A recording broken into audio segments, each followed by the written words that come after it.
In 1983, a team of deeply pious scientists conducted a radical experiment in an undisclosed facility. The scientists had theorized that a human without access to any senses or ways to perceive stimuli would be able to perceive the presence of God. They believed that the five senses clouded our awareness of eternity, and without them, a human could actually establish contact with God by thought. An elderly man who claimed to have nothing left to live for was the only test subject to volunteer. To purge him of all his senses, the scientists performed a complex operation in which every sensory nerve connection to the brain was surgically severed. Although the test subject retained full muscular function, he could not see, hear, taste, smell, or feel. With no possible way to communicate with or even sense the outside world, he was alone with his thoughts. Scientists monitored him as he spoke aloud about his state of mind and jumbled slurred sentences that he couldn't even hear. After 4 days, the man claimed to be hearing hushed, unintelligible voices in his head. Assuming it was an onset of psychosis, the scientists paid little attention to the man's concerns. 2 days later, the man cried that he could hear his dead wife speaking with him, and even more, he could communicate back. The scientists were intrigued, but were not convinced until the subject started naming dead relatives of the scientists. He repeated personal information to the scientists that only their dead spouses and parents would have known. At this point, a sizable portion of scientists left the study.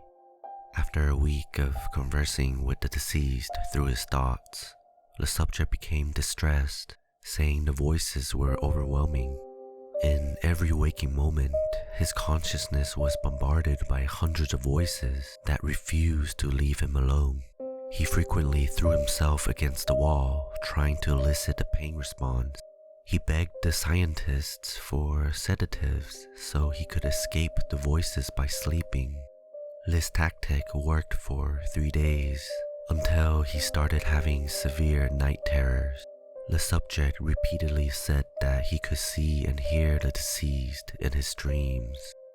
Only a day later, the subject began to scream and claw at his non-functional eyes, hoping to sense something in the physical world. The hysterical subject now said the voices of the dead were deafening and hostile, speaking of hell and the end of the world.